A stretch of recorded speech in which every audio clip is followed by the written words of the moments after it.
Remand റിപ്പോർട്ടിലും ഇന്ന് ബാക്കിയുള്ള ഇന്ന് കോടതിയിലും സർക്കാർ അഭിഭാഷകൻ പറഞ്ഞത് 41A നോട്ടീസ് കൊടുത്തത് എങ്ങനെയാണ്? 6:30 അവിടുന്ന് അറസ്റ്റ് ചെയ്യുന്നു, 6:30 അടൂരിൽ നിന്ന് തിരിക്കുന്നു, 10 മണിയോടെ തിരുവനന്തപുരത്ത് എത്തുന്നു, ഇതിന് 10:30 കോടതിയിൽ ഹാജരാക്കുന്നു.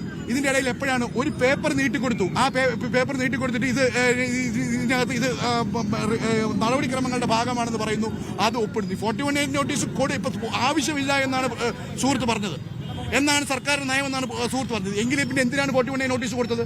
നിങ്ങൾ റിമാൻഡ് അപേക്ഷ പരിശോധിച്ച് നോക്കുക. സർക്കാരിന്റെ ക്ലെയിം കോടതിയിലും സർക്കാരിന്റെ ക്ലെയിം റിമാൻഡ് അപേക്ഷയിലും 41A നോട്ടീസ് കൊടുത്തുവെന്ന് തന്നെയാണ്. അപ്പൊ ഇപ്രകാരം നിയമപാലകരെ, പോലീസിനെ യാതൊരു തത്വദീക്ഷയുമില്ലാതെ വളരെ ഒരു നിയമത്തിന്റെ തൊട്ടുതീണ്ടിയിട്ടില്ലാത്ത രീതിയിൽ പോലീസിനെ ഉപയോഗിച്ചുകൊണ്ടുള്ള ഇപ്രകാരമുള്ള പ്രവർത്തികൾ കോടതിയിൽ ചോദ്യം ചെയ്യപ്പെട്ടിരിക്കും. ഇതിന് ഇവർ ഉത്തരം പറയേണ്ടി തന്നെ വരും. ഉദ്യോഗസ്ഥരോട് പറയുകയാണ്, നിങ്ങൾ ആരുടെയെങ്കിലും വാക്ക് കേട്ട് ഇത്തരത്തിലുള്ള പ്രവൃത്തികൾക്ക് നിങ്ങൾ തയ്യാറാകുകയാണെങ്കിൽ ഇതിന് നിങ്ങൾ നിയമത്തിന്റെ മുൻപിൽ ഉത്തരം പറയേണ്ടി വരും, ഉത്തരം പറയിപ്പിക്കും. അതിനകത്ത് ഒരു സംശയവും വേണ്ട. നാളെ ബെയിൽ കൊടുക്കണോ?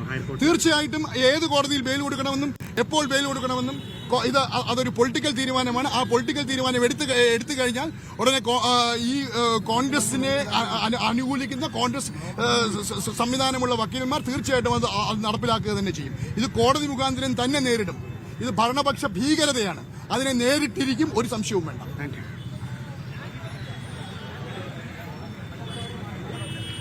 രാഹുൽ മാങ്കൂട്ടത്തിന്റെ അഭിഭാഷകന്റെ വാക്കുകളാണ് കേട്ടത്.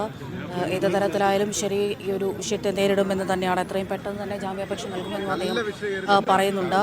സെയ്ഫ് സൈനുലാബ്ദീൻ കൂടി വിവരങ്ങൾ നൽകാനായി തിരുവനന്തപുരത്ത് നിന്ന് ചേരുന്നുണ്ട്. സെയ്ഫ്, ഇതിനു മുമ്പും നമ്മൾ സെക്രട്ടേറിയറ്റ് മാർച്ച് കണ്ടിട്ടുണ്ട്, അക്രമാസക്തമാകുന്നത് കണ്ടിട്ടുണ്ട്. പക്ഷേ ഇത്തരത്തിൽ ഒരു സംഘടനയുടെ നേതാവിനെ തന്നെ റിമാൻഡിലേക്ക് ഇടുന്ന ഒരു കാഴ്ചയാണ് ഇപ്പോൾ കാണാൻ കഴിയുന്നത്. നാളെ ഇപ്പോൾ UDF യോഗം നടക്കാനിരിക്കുന്നു. അപ്പോൾ തീർച്ചയായും ഇത് രാഷ്ട്രീയമായി ഉപയോഗിക്കാൻ തന്നെ ആയിരിക്കും കോൺഗ്രസിന്റെ പ്രതിപക്ഷത്തിന്റെ നീക്കമല്ലേ?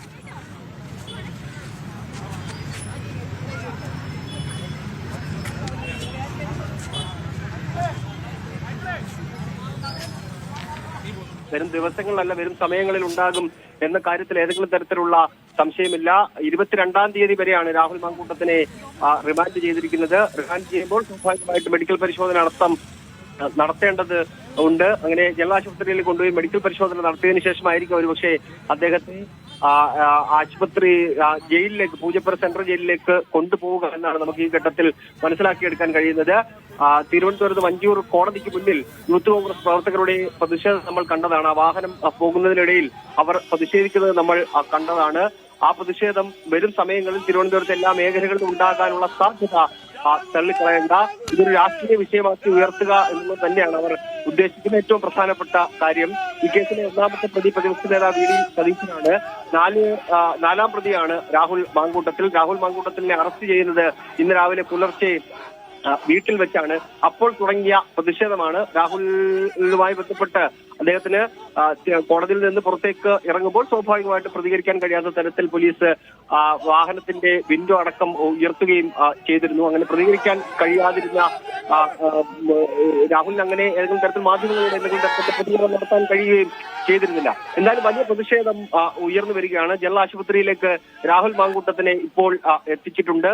അതിനുശേഷം മെഡിക്കൽ പരിശോധനയ്ക്ക് ശേഷമായിരിക്കും രാഹുലിനെ തിരുവനന്തപുരത്തെ പൂജപ്പുര സെൻട്രൽ ജയിലിലേക്ക് കൊണ്ടുപോകുന്നത്. അല്പസമയത്തിനകം തന്നെ തിരുവനന്തപുരത്ത് സെൻട്രൽ ജയിലിലേക്ക് രാഹുൽ മാങ്കൂട്ടത്തെ എത്തിക്കും. വരും സമയങ്ങളിൽ വലിയ പ്രതിഷേധം കോൺഗ്രസിന്റെ നേതാക്കന്മാരുടെ ഭാഗത്തു നിന്നും യൂത്ത് കോൺഗ്രസിന്റെ ഭാഗത്തു നിന്നും പ്രതിഷേധ പ്രകടനങ്ങൾ ഉണ്ടാകാനുള്ള സാധ്യതയുണ്ടെന്നാണ് നമുക്ക് ഇപ്പോൾ കണക്കാക്കാൻ കഴിയുന്നത്. ശരി, സെയ്ഫ് സൈനുലാബ്ദീനാണ് വിവരങ്ങൾ നൽകിയത്. സെക്രട്ടേറിയറ്റ് മാർച്ചിലെ സംഘർഷ കേസിൽ രാഹുൽ മാങ്കൂട്ടത്തിനെ റിമാൻഡ് ചെയ്തിരിക്കുകയാണ്. ഈ മാസം 22 വരെയാണ് റിമാൻഡ് ചെയ്തത്. അല്പസമയം മുമ്പാണ് വഞ്ചിയൂർ കോടതി ജാമ്യാപേക്ഷ തള്ളിക്കൊണ്ട് രാഹുലിനെ റിമാൻഡിൽ വിട്ടുകൊണ്ടുള്ള ഉത്തരവ് പുറപ്പെടുവിച്ചത്.